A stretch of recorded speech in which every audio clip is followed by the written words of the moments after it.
আমরা প্রত্যেকেই নিজেদের স্বার্থ নিয়ে অন্ধের মতো ছুটে চলেছি। এক ফোঁটাও বিশ্রাম নেবার সময় নেই। প্রেম ভালোবাসা দিয়ে যে এ জগৎ গড়া, তাকে উপলব্ধি করবার ক্ষণিক বিশ্রাম আমাদের নেই। শুধুই স্বার্থপরের মতো দৌড়ে চলা নিজেদের লক্ষ্য পূরণ, উদ্দেশ্য পূরণ, লাভ লোকসান, কার উন্নতিতে দৌড়চ্ছি, কার ক্ষতি করছি, মুহূর্তকালীন ভাবার সময় নেই। এ পৃথিবীতে কি আমরা এ কারণেই এসেছি? জানি না। আমাদের ওই একটিই জীবনের সিগন্যাল, যতক্ষণ না সেই মৃত্যুর সংকেত আমরা পাচ্ছি ততক্ষণ পর্যন্ত আমাদের এ দৌড় বোধহয় থামবে না। স্বয়ং ঈশ্বর নানান রূপে আমাদের মধ্যে সেই চেতনাকে তৈরি করে দিলেও বোধহয় না।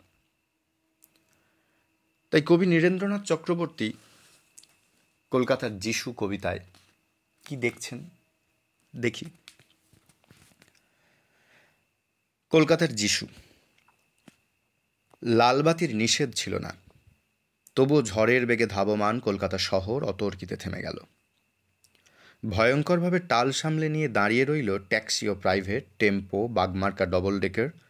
গেল আর্তনাদে। রাস্তার দুদিক থেকে যারা ছুটে এসেছিল, ঝাঁকামুটে ফেরিওয়ালা, দোকানি ও খরিদ্দার, এখন তারাও যেন স্থির চিত্রটির মতো শিল্পীর ইজেলে লগ্ন হয়ে আছে। স্তব্ধ হয়ে সবাই দেখছে টালমাটাল পায়ে রাস্তার এক পার থেকে অন্য পারে হেঁটে চলে যায় সম্পূর্ণ উলঙ্গ একটি শিশু। খানিক আগেই বৃষ্টি হয়ে গেছে চৌরঙ্গি পাড়ায়। এখন রোদ্দুর ফের অতি দীর্ঘ বল্লমের মতো মেঘের হৃৎপিণ্ড ফুঁড়ে নেমে আসছে মায়াবী আলোয় ভাসছে কলকাতা শহর। স্টেট বাসের জানলায় মুখ রেখে একবার আকাশ দেখি, একবার তোমাকে। ভিখারি মায়ের শিশু, কলকাতার যিশু, সমস্ত ট্রাফিক তুমি মন্ত্র বলে থামিয়ে দিয়েছ। জনতার আর্তনাদ, অসহিষ্ণু ড্রাইভারের দাঁতের ঘষ্টানি, কিছুতে ভ্রুক্ষেপ নেই। দুদিকে উদ্যত মৃত্যু, তুমি তার মাঝখান দিয়ে টলতে টলতে হেঁটে যাও। যেন মূর্ত মানবতা, সদ্য হাঁটতে শেখার আনন্দে সমগ্র বিশ্বকে তুমি পেতে চাও হাতের মুঠোয়। যেন তাই টালমাটাল পায়ে তুমি পৃথিবীর এক কিনার থেকে অন্য কিনারে চলেছ। নিজেদের স্বার্থ পূরণের রাস্তায় স্বয়ং ঈশ্বর যখন নিজের মৃত্যুকে উপেক্ষা করেও আমাদের একটু জ্ঞানের আলো দিতে আন, তখন তাকে আমরা নিজেদের কাজের ক্ষতি মনেই করি। ভাবে তিনি আমাদের দৃষ্টি বিভ্রম ঘটাতে এসেছেন। লক্ষ্য থেকে সরে যাব না তো, তাকে চিনতেও ভুল করি। তাই প্রশ্ন ওঠে, কার জন্য এসেছেন তিনি? কবি শক্তি চট্টোপাধ্যায়ের কার জন্যে এসেছেন? অদ্ভুত ঈশ্বর এসে দাঁড়িয়েছেন মৃন্ময় উঠোনে। একদিকে শিউলির স্তূপ, অন্যদিকে দ্বাররুদ্ধ প্রাণ। কার জন্য এসেছেন কেউ কি তা স্পষ্ট করে জানে?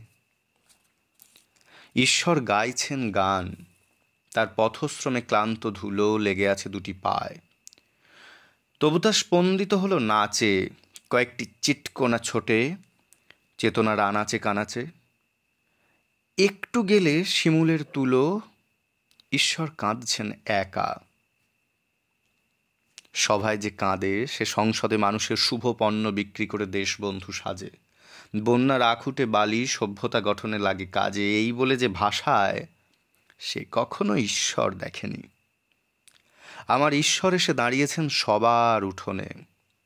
একদিকে শিউলির স্তূপ, অন্যদিকে দ্বাররুদ্ধ প্রাণ। কার জন্য এসেছেন কেউ কি তা স্পষ্ট করে জানে? তার ইঙ্গিত হয়তো আমরা কখনো বুঝি, কখনো জেনে বুঝেও না বোঝার চেষ্টা করি। তিনি কিন্তু নাছোড়বান্দা। তার কি এলো গেল তাতে তিনি মোটেও বেহুঁশ নন। তিনি হাসতে জানেন, মরতে মরতে হাসতে জানেন। তাই শক্তি চট্টোপাধ্যায়েরই আরেকটি কবিতায় ছেলেটা খুব ভুল করেছে, শক্ত পাথর ভেঙে। মানুষ ছিল নরম, কেটে ছড়িয়ে দিলে পারত। অন্ধ ছেলে, বন্ধ ছেলে, জীবন আছে জানলায়। পাথর কেটে পথ বানানো তাই হয়েছে ব্যর্থ। মাথায় ক্যারা, ওদের ফেরা। যতই থাক রপ্ত, নিজের গলা দুহাতে টিপে বরণ করা মৃত্যু। ছেলেটা খুব ভুল করেছে শক্ত পাথর ভেঙে। মানুষ ছিল নরম, কেটে ছড়িয়ে দিলে পারত।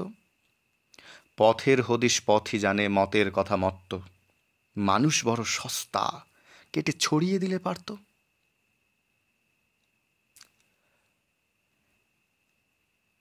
তো ঈশ্বরের সংকেত আমরা কখনোই বুঝি না।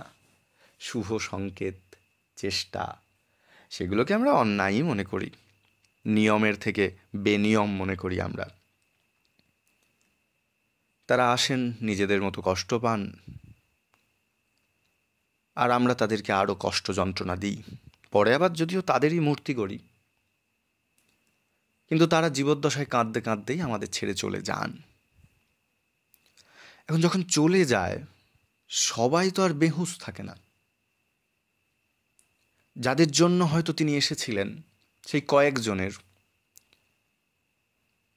যারা সেই স্পন্দনকে বহন করে নিজেদের বুকের ভিতরে, তারা তখন হাহাকার করে, কোথায় গেলেন তিনি?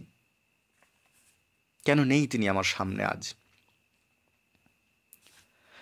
সেরকম একটি কবিতা সুভাষ মুখোপাধ্যায়ের শ্রেষ্ঠ কবিতা থেকে নেওয়া। শ্রেষ্ঠ কবিতার একটি কবিতা, লাল টুকটুকে দিন। তুমিই আমার মিছিলের সেই মুখ, এ প্রান্ত থেকে ও প্রান্ত যাকে খুঁজে বেলা গেল। ফিরে দেখি সে আগন্তুক ঘর আলো করে বসে আছে পিল সুজে। দিনে দূরে ঠেলে দিনান্তে নিলে কাছে, ঠাঠা রোদ্দুরে পাইনি কোথাও ছায়া। নীল সমুদ্র পুড়ে গেছে সেই আঁচে, চোখ মুছি। তুমি স্বপ্ন না তুমি মায়া? আমাকে কঠিন বাহু দিয়ে বাঁধো তুমি, গলুক বুকের অশ্রু জমাট শিলা। দাও তুমি ভালোবাসাকে জন্মভূমি, ঘৃণার ধনুকে আমি টেনে বাঁধিছিলা। সারাদিন গেল, কেন দিলে নাকো দেখা? ফুৎকারে দিক পৃথিবী আঁধার করে, বুঝি সেই রাগে ঝঞ্ঝায় একা একা এখনো বজ্র আকাশকে ছেড়ে খোড়ে। দিগন্তে কারা আমাদের সারা পেয়ে, 7টি রঙের ঘোড়ায় চাপায় জিন। তুমি আলো, আমি আধারের আলবে, আনতে চলেছি লাল টুকটুকে দিন।